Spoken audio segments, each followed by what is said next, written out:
Dans cette émission, nous allons fabriquer un porte-manteau. Ou bien nous pouvons l'utiliser dans la chambre à coucher, dans un dressing, un hall d'entrée, mais nous allons le faire dans une salle de bain. Comment nous fabriquons ceci? Nous allons voir dans cette émission. Avant de commencer, nous fabriquons un accessoire pour notre établi sur lequel vous pouvez aisément scier. Pour cela, nous utilisons de la colle, un marteau et des clous sans tête. Avec un peu de colle, nous fixons une fine latte de bois sur une planche de bois plus large. Nous veillons à ce que les bords des deux planches soient au même niveau. Et puis, nous clouons. Nous retournons la planchette et fixons à nouveau, avec un peu de colle et des clous, une latte sur le côté opposé de la planchette. Cette planchette de sciage facilitera votre sciage du fait qu'elle maintiendra votre bois à sa place. Vous placez la planchette sur le bord de votre établi. La latte inférieure maintiendra la planche à sa place, tandis que vous pouvez placer votre pièce contre la latte supérieure. Maintenant, nous pouvons commencer avec la pièce. Sur le plan, nous indiquons les différentes pièces. Les repères d'assemblage sont également indiqués sur le bois. Ainsi, nous retrouvons aisément les endroits où tout doit se placer. Pour tout mesurer, nous utilisons une équerre, un mètre et un instrument d'écriture. Par ailleurs, nous utilisons une scie égoïne et un serre-joint pour tout maintenir en place. Nous adoptons ici une dimension brute. Ceci veut dire que nous ajoutons 2 cm à la mesure du bois. L'accessoire que nous avons réalisé tout à l'heure vient d'emblée à point nommé. Il maintient le bois en place et nous permet aussi de scier droit facilement. Les pièces identiques sont serrées ensemble. À l'aide des repères d'assemblage que nous avons utilisés sur le plan, celles-ci sont désignées comme identiques. Nous indiquons maintenant la dimension nette sur toutes les lattes. De cette manière, nous sommes certains que celles-ci auront la même longueur. Puis, nous scions les morceaux. Maintenant que le bois est scié sur mesure, nous allons l'assembler. Pour cela, nous utilisons à nouveau une équerre, un mètre et un crayon. Par ailleurs, également un poinçon, une perceuse sans fil, une mèche plate, une mèche à bois de 10, un embout en croix et pour tout serrer, un serre-joint. Nous commençons par déterminer où viendra notre assemblage. C'est pourquoi nous serrons nos 2 montants, les côtés de notre pièce, avec les repères d'assemblage vers l'extérieur. Dans le haut, nous indiquons l'endroit où viendra notre règle, le dessus de la pièce. Nous la plaçons à 3 cm de haut.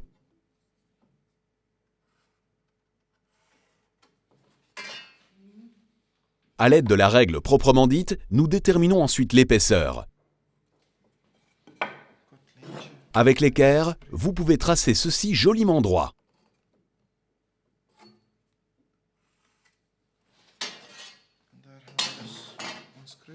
En traçant les diagonales des 2 lattes, nous pouvons déterminer le centre où viendront nos tenons.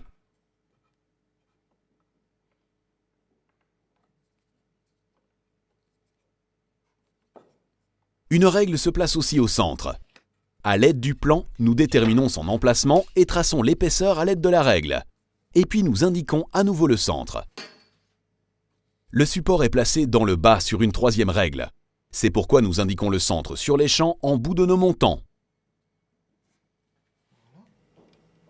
Le centre est aussi indiqué pour le champ en bout sur toutes les règles. Tous les centres sont ensuite marqués au poinçon afin de pouvoir placer plus facilement notre mèche tout à l'heure. Nous déterminons le centre de notre tenon et ajoutons 2 mm. Nous reportons cette mesure sur la tête de perçage. Puis nous perçons nos centres jusqu'à la profondeur indiquée par un ruban adhésif.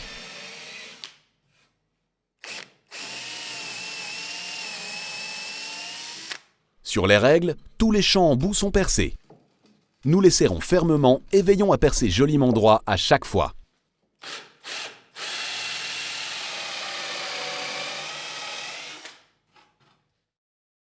Avant de poursuivre, nous déterminons d'abord la position de nos tubes. Nous choisissons ici l'aluminium pour éviter la rouille. Nous serrons nos 2 règles ensemble et indiquons où nous devons percer. Nous indiquons à nouveau le centre et marquons à nouveau avec le poinçon. Puis, nous le perçons droit avec la même mèche de 10. nous coupons le tube en aluminium à longueur. Nous mesurons d'abord et le scions ensuite avec une scie à métaux. Sur le métal, une bavure se crée toujours. Il vaut mieux la poncer afin de ne pas vous blesser. Pour pouvoir travailler facilement, nous commençons par réaliser un cadre de serrage. Pour cela, nous utilisons un embout adapté à notre vis, une perceuse visseuse et de la colle. Nous traçons une ligne sur une planche sur la moitié de l'épaisseur de nos deux planches latérales. Sur cette ligne médiane, nous perçons un trou tous les 20 cm. Nous étalons un peu de colle et puis notre latte que nous vissons en dessous. Nous veillons à ce que la latte soit joliment ajustée à notre planche inférieure. Pour la seconde latte, il est important de veiller à ce que celle-ci soit perpendiculaire. Nous commençons par fixer une vis et contrôlons ensuite que tout est perpendiculaire. Nous ne plaçons le reste des vis que quand nous en sommes certains. Maintenant, nous pouvons continuer d'assembler notre rayonnage. Nous le faisons avec des tourillons de 10 et de la colle. Et nous n'oublions naturellement pas les tiges. En guise de contrôle, nous plaçons d'abord tous les morceaux les uns dans les autres sans colle. Avec un cadre de serrage, nous contrôlons que tout est perpendiculaire. Nous plaçons toutes les règles et ensuite les tubes en aluminium. Nous les enfonçons avec un marteau. Maintenant, nous pouvons tracer où nous devrons percer dans la plaque de multiplex. Puis nous indiquons le centre sur la plaque où nous percerons. Celui-ci est à nouveau marqué avec le poinçon. Puis, nous pouvons percer les trous joliment droits avec la même tête de perçage. Nous le faisons 4 fois et contrôlons ensuite que tout s'ajustera. Le bois est tapoté avec un marteau et une chute de bois. Ce bloc à frapper évite d'abîmer le bois. Maintenant, tout peut être associé à nouveau et nous pouvons poncer. Nous le faisons d'abord avec un papier abrasif grossier et plus fin ensuite. Maintenant que nous savons que tout est bien ajusté, nous pouvons fixer les assemblages par tourillon avec de la colle. Nous appliquons à chaque fois de la colle dans le trou percé et sur l'assemblage. Grâce à notre cadre de serrage, nous pouvons contrôler rapidement que nous travaillons d'équerre.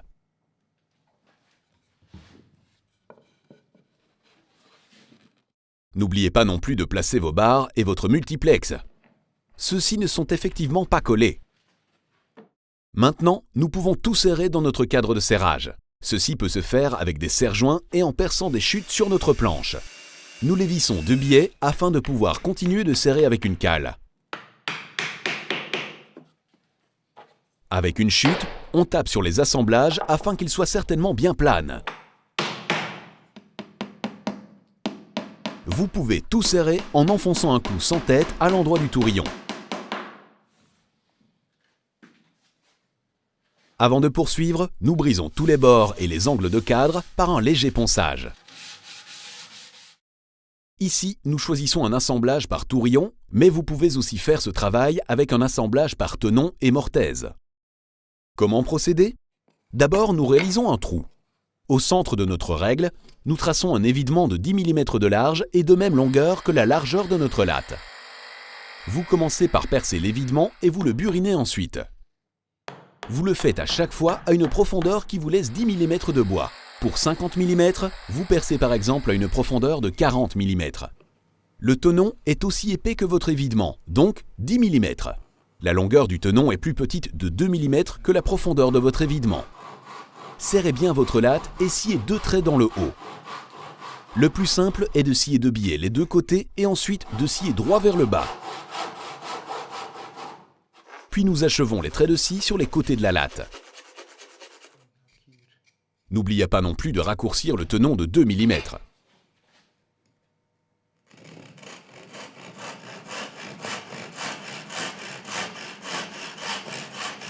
Pour tout bien ajuster, vous pouvez corriger avec un burin si nécessaire. Rognez les angles sur les côtés de votre tenon. Maintenant, vous pouvez assembler votre tenon et mortaise. Alors, nous avons terminé le premier cadre. Passons au deuxième, où le montant est parallèle au premier cadre. Le deuxième montant qui est légèrement de biais, cela veut dire que la traverse du bas est légèrement plus grande que la traverse du haut. Nous commençons à nouveau avec les assemblages et utilisons à cette fin des lattes de bois et du bois rond. Par ailleurs, à nouveau le matériel de traçage. Un poinçon, une perceuse sans fil, une mèche plate et une mèche à bois, un serre-joint et des tourillons. Et bien entendu aussi de la colle à bois. Nous commençons par tout tracer et scions nos pièces de bois sur mesure.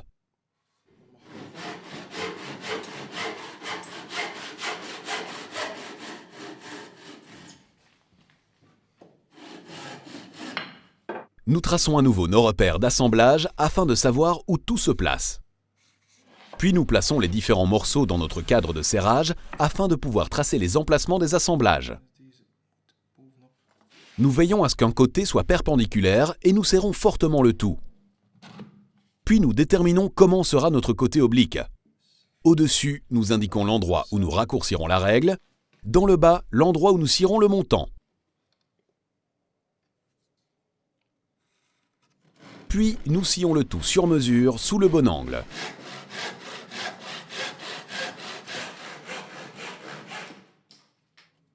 Maintenant, nous pouvons tracer les assemblages des montants avec les deux règles.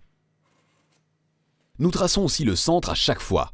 C'est important parce que nous devrons percer sous un angle tout à l'heure. Ensuite, nous indiquons le centre de l'assemblage à l'aide des diagonales. N'oubliez pas non plus les champs en bout. Nous marquons à nouveau tous les centres avec le poinçon et nous pouvons ensuite commencer à percer. Cette fois, nous ne perçons pas droit, mais sous un angle déterminé par la ligne médiane qui vient d'être indiquée.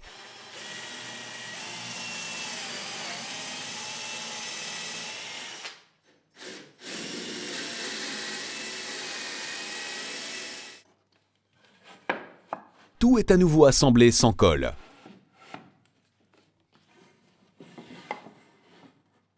Nous pouvons indiquer l'endroit où nous placerons le bois rond. Sur le plan, nous trouvons les bonnes dimensions. Nous les reportons sur notre cadre. Ici, vous pouvez à nouveau utiliser un accessoire, et c'est pourquoi nous réalisons même une latte en T. Nous fixons deux lattes l'une à l'autre avec quelques clous. Avec l'équerre, nous veillons à ce que les deux planches soient parfaitement perpendiculaires. Avec la latte en T, vous pouvez maintenant reporter les dimensions d'un montant sur l'autre. Sur le bois rond, nous traçons la distance entre les montants plus 2 cm. Nous numérotons ces morceaux et scions sur mesure.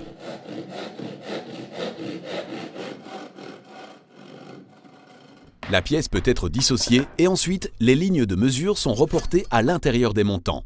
Nous déterminons ici le centre et nous le marquons à nouveau avec le poinçon.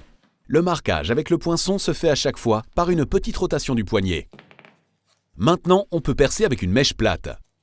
Avec un peu de ruban adhésif, nous indiquons la profondeur possible du perçage. Tenez compte de la pointe de votre mèche.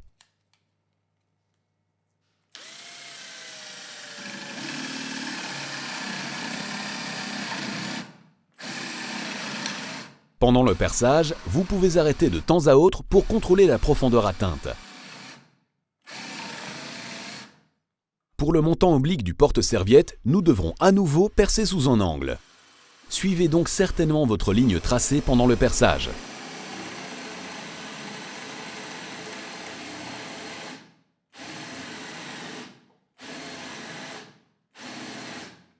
Après le perçage, tout est poncé. À nouveau, nous commençons par un grain grossier et puis nous terminons par un grain fin.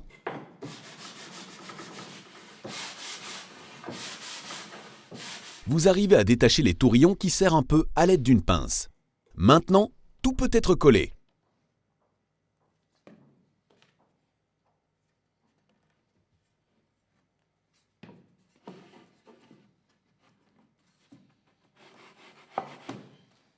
Nous fixons le bois rond avec un peu de colle à bois. Contrôlez votre numérotation afin que tout soit à la bonne place. Avec un bloc à frapper et un marteau, tout se met bien en place.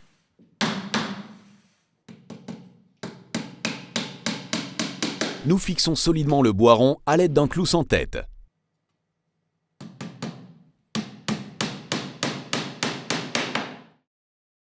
Les deux parties sont prêtes et peuvent être peintes. Pour cela, nous utilisons un bac à peinture, un rouleau et une brosse.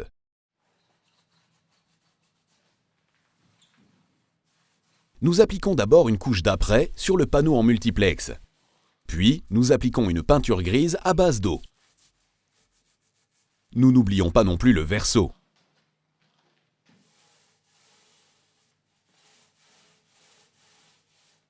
Pour Pour le bois massif, nous voulons clairement voir la structure du bois.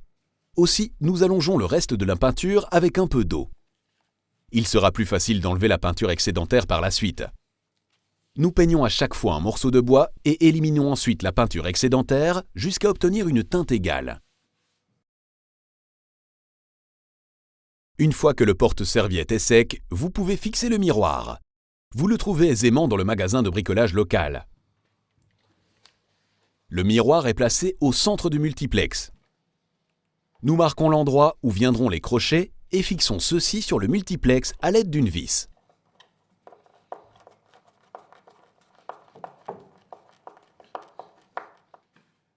Avec deux charnières en inox, nous fixons nos deux parties l'une à l'autre. Nous utilisons des vis inoxydables adéquates pour la salle de bain. Nous plaçons la charnière inférieure à hauteur de notre règle médiane. Dans le haut, nous plaçons la charnière à hauteur du multiplex.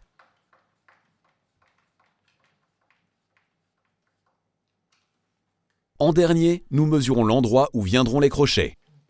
Pour les placer aisément, vous pouvez pré-percer. Pour bien les visser, vous pouvez utiliser une pince.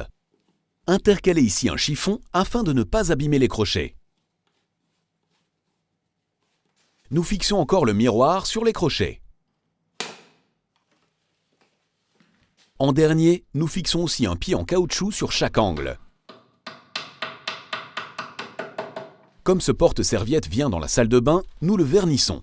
Nous protégeons ainsi la pièce contre l'humidité. Voilà, le porte-manteau est terminé. Si vous désirez refaire ce porte-manteau, aucun problème, les plans sont dans Dobit Magazine.